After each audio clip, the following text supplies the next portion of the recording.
À l'heure où j'enregistre cette vidéo, l'année 2025 touche déjà à sa fin. Et si vous êtes comme beaucoup de professionnels aujourd'hui, vous sentez probablement que quelque chose est en train de changer et vite. Les offres d'emploi se raréfient, l'intelligence artificielle progresse à une vitesse vertigineuse, les compétences d'hier ne suffisent plus, et celles de demain, il faut commencer à les construire dès maintenant. Dans cette vidéo, je vous partage les 3 compétences clés à développer pour anticiper 2026 et quelques compléments essentiels pour rester performant, attractif et compétitif sur un marché du travail qui ne pardonne plus l'improvisation. L'agilité, apprendre et communiquer en continu. La première compétence que vous devez absolument renforcer en 2026, c'est l'agilité. Et je ne parle pas ici uniquement d'agilité technique ou de méthodes agiles appliquées à la gestion de projet.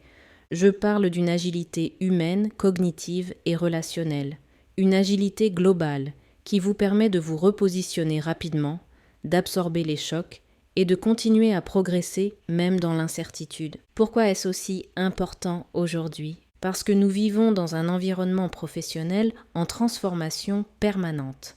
L'intelligence artificielle s'intègre à une vitesse fulgurante dans tous les métiers. Les outils évoluent tous les mois. Les méthodes changent, les besoins des entreprises aussi. Ce que vous avez appris en janvier peut déjà être dépassé en juillet. Dans ce contexte, votre valeur ne réside plus uniquement dans ce que vous savez. Elle réside dans votre capacité à apprendre, à désapprendre, puis à réapprendre sans cesse. C'est ça, l'agilité moderne, la faculté d'adaptation rapide et continue.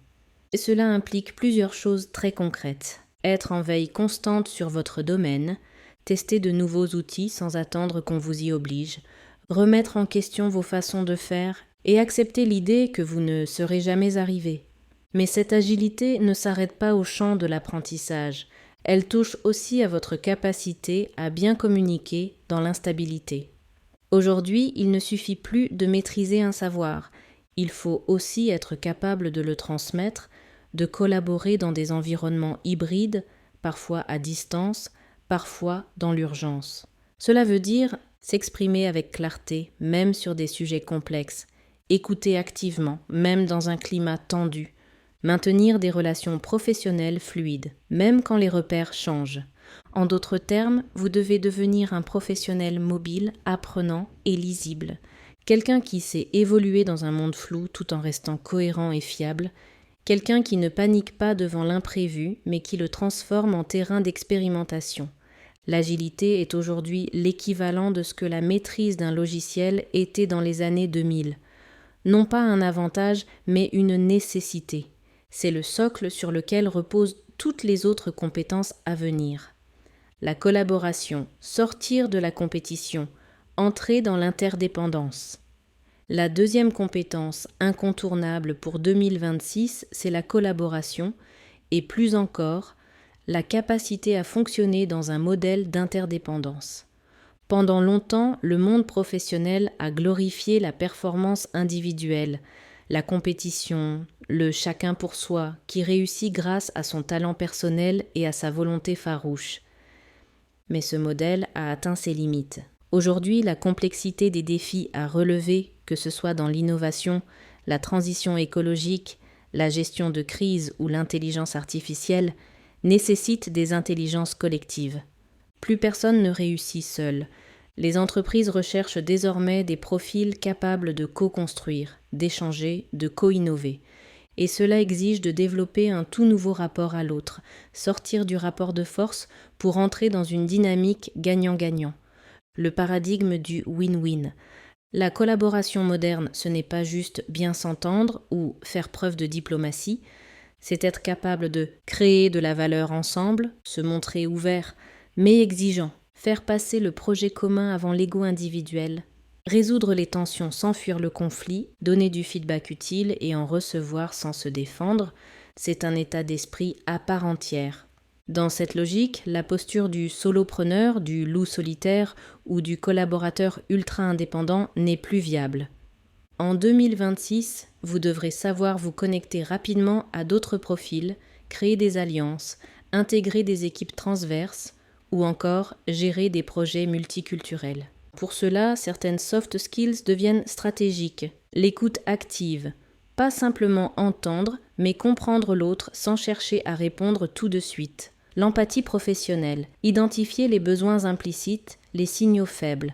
L'assertivité, exprimer votre point de vue sans écraser l'autre ni vous effacer. La gestion de la diversité, travailler avec des gens très différents de vous, sans jugement. Et si vous êtes manager, leader ou indépendant, votre capacité à créer du lien humain authentique tout en maintenant des standards élevés fera toute la différence. Créer de la confiance dans l'incertitude.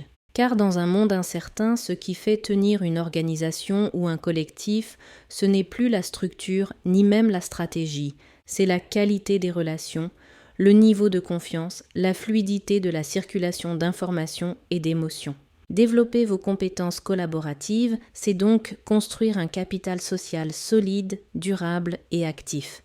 Un capital qui vous suivra partout bien au-delà de vos postes ou de vos missions. La troisième compétence clé à développer pour 2026, c'est l'expertise réelle, solide, crédible.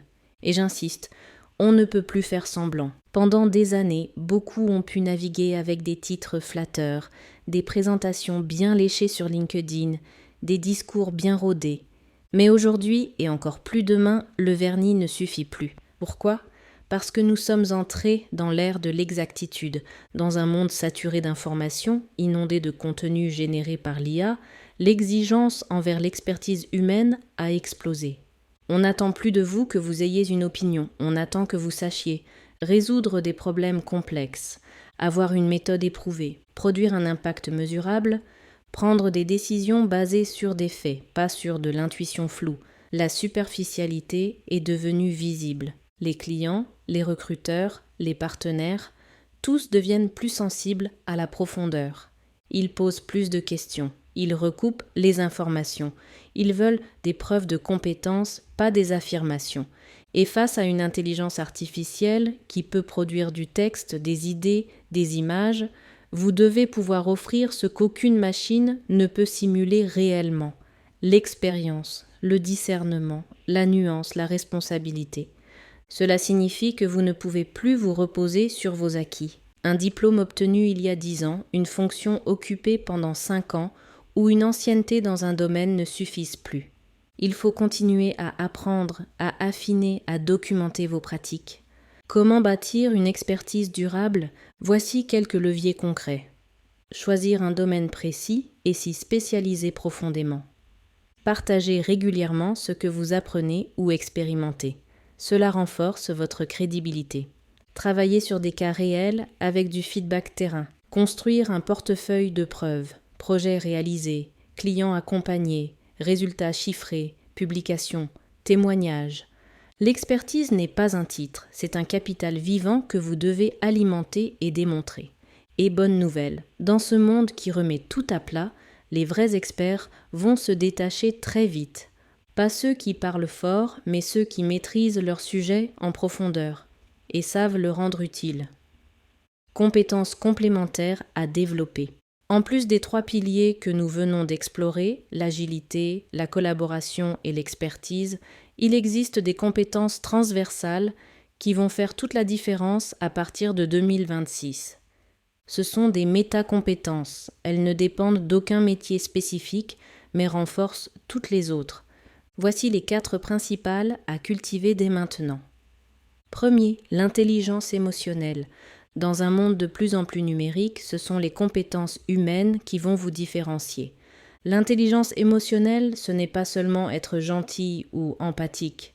C'est votre capacité à reconnaître vos propres émotions, stress, frustration, enthousiasme, comprendre ce qui se passe chez l'autre, réguler vos réactions dans les moments de tension, favoriser des échanges fluides, même dans des environnements complexes. Elle est indispensable en management, en vente, en négociation, en gestion de conflits, et dans toutes les situations où la relation humaine fait la différence. Deuxième, la pensée critique. Autre compétence vitale, la pensée critique. Pourquoi ? Parce que nous sommes inondés d'informations, de contenus, d'opinions, de promesses. Celui ou celle qui veut réussir en 2026 devra être capable de trier le vrai du faux, détecter les biais, poser les bonnes questions, s'orienter dans l'ambiguïté. La pensée critique, c'est ce qui vous permet de ne pas croire tout ce qui est bien présenté et de prendre des décisions éclairées, argumentées, stratégiques. Troisième, la capacité à se vendre. Cela peut paraître inconfortable pour certains, mais c'est devenu essentiel. Savoir se vendre n'est plus une option. Dans un monde où chacun devient un média, où la visibilité compte autant que la compétence, il faut savoir présenter votre valeur de façon claire, raconter votre parcours de manière cohérente, mettre en avant vos réussites sans arrogance mais avec assurance, et adapter votre message selon votre interlocuteur. Cela ne veut pas dire se survendre ou jouer un rôle, cela veut dire assumer qui vous êtes et montrer en quoi vous êtes utile. Quatrième, l'endurance mentale. Enfin, une compétence souvent oubliée mais absolument décisive, l'endurance mentale. Nous évoluons dans un monde bruyant, exigeant, rapide, et pourtant ce sont ceux qui savent rester concentrés, calmes et réguliers qui tirent leur épingle du jeu. Cela implique de mieux gérer votre énergie que votre temps, de vous protéger des distractions numériques, de créer des routines de récupération, sommeil, sport, respiration, et de cultiver la clarté mentale dans l'incertitude. Ce n'est pas de la performance toxique, c'est de la lucidité stratégique. Votre cerveau est votre premier capital, il faut le muscler, le préserver et l'orienter consciemment. Nous arrivons au terme de cette vidéo, et si vous deviez retenir une chose, c'est ceci. 2026 ne récompensera pas ceux qui attendent. Il récompensera ceux qui s'adaptent, ceux qui auront compris que le marché du travail n'a jamais été aussi fluide, aussi exigeant, mais aussi riche d'opportunités pour ceux qui se préparent. Aujourd'hui, il ne s'agit plus simplement de faire comme avant, avec un peu plus d'effort.